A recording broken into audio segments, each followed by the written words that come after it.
France Télévisions a cumulé plus de 81 millions d'euros de déficit depuis 2017. La trésorerie est passée de 41 millions en 2017 à moins 27 millions prévus en 2025. Delphine Ernotte est aujourd'hui au cœur d'une polémique majeure. Depuis 2017, France Télévisions perd des millions, suscitant de plus en plus de questions. Gestion, décision stratégique, responsabilité. La présidente du groupe public doit désormais s'expliquer. Les capitaux propres sont en chute libre, puisqu'ils atteignent aujourd'hui la moitié, un peu moins de la moitié du capital social de l'entreprise, ce qui, dans le Code du commerce, fait peser un risque de dissolution sur l'entreprise, qui a été rappelé d'ailleurs par le président de la troisième chambre de la Cour des comptes. Pierre Moscovici lui-même, d'ailleurs, en septembre dernier, résumait la situation avec grande gravité de France Télévisions. Je le cite, « France Télévisions se trouve dans une situation qui n'est plus soutenable, qu'une entreprise normale ne pourrait tolérer. » Madame la Présidente, vous dirigez France Télévisions depuis maintenant 10 ans. Quelles sont les erreurs que vous pouvez, devant la représentation nationale, admettre ? Et avec un peu de prospective, est-ce que vous pensez que n'importe quel dirigeant d'une entreprise privée aurait été renouvelé pour un 3e mandat avec un tel bilan financier ? Alors, monsieur le rapporteur, pour répondre à cette question sur la situation financière de l'entreprise, je voudrais d'abord rappeler dans quel cas l'entreprise opère. Comme j'ai pu le dire dans mon propos introductif, 80% des revenus de l'entreprise sont issus de la dotation publique, auparavant de la redevance et depuis un certain nombre d'années, une part de TVA et simplement un peu moins de 20% de la ressource publicitaire. Donc on peut dire que pour déterminer la trajectoire budgétaire de l'entreprise, tout repose d'une certaine manière sur la dotation publique, puisque comme vous le savez, le chiffre d'affaires publicitaire qui a pu se maintenir ces dernières années, notamment l'année 2024 avec les Jeux Olympiques, est en tension dans le marché français. On sait que la publicité fuit largement vers les médias numériques, vers Google, vers YouTube, et que donc il n'y a pas de dynamisme à cette ressource publicitaire-là, pour nous comme pour l'ensemble du marché. Donc en gros, tout est déterminé par la dotation publique. Cette dotation publique, je tiens à le redire parce que je comprends la situation financière générale du pays.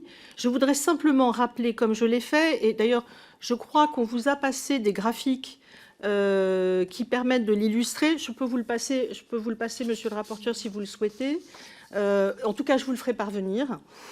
Qui montre que la dotation publique en valeur absolue et en euros courants a baissé, enfin est stable, on va dire, a légèrement baissé de 1,2% pour France Télévisions entre 2015 et 2025.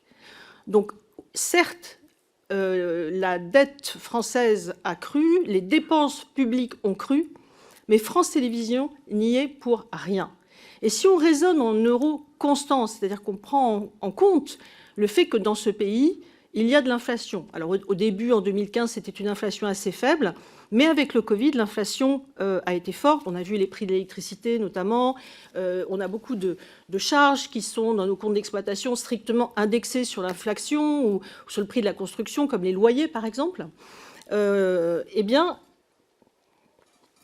c'est ce qui m'a fait dire dans mon propos introductif, et qu'on peut retrouver aussi dans un rapport de l'IGAC et de l'IGF. France Télévisions coûte 500 millions d'euros de moins aux Français qu'il y a 10 ans. Tout ça pour dire, monsieur le rapporteur, que des efforts, nous en avons fait. Est-ce que c'est suffisant? Est-ce qu'on peut en faire encore? Certainement. Là, et d'ailleurs, ça n'est pas pour rien que la Cour des comptes que vous mentionnez émet sa première recommandation à l'attention de l'État. Parce que nous avons eu une gestion, à partir de 2023, extrêmement erratique de la dotation publique.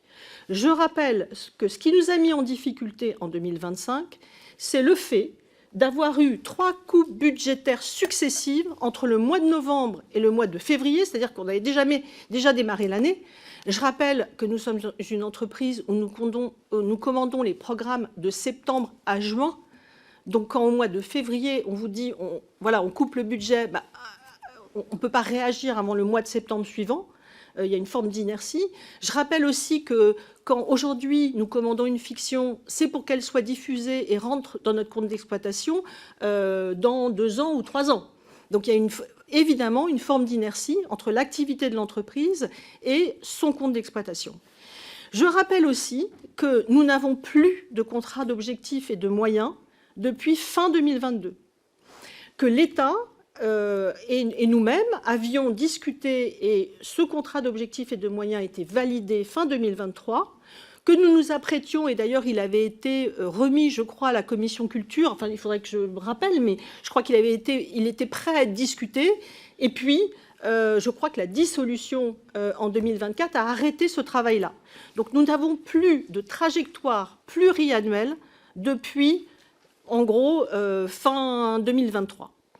Donc c'est ça qui rend les choses difficiles. Aucune entreprise ne peut naviguer à vue avec des ressources sur laquelle elle ne peut pas avoir d'action, avec comme seule action sa réduction des dépenses. Jusqu'ici, nous avons réussi, alors que, comme je vous le disais, en euros constants, la trajectoire financière, enfin le chiffre d'affaires de l'entreprise a baissé. Nous avons réussi à adapter les charges.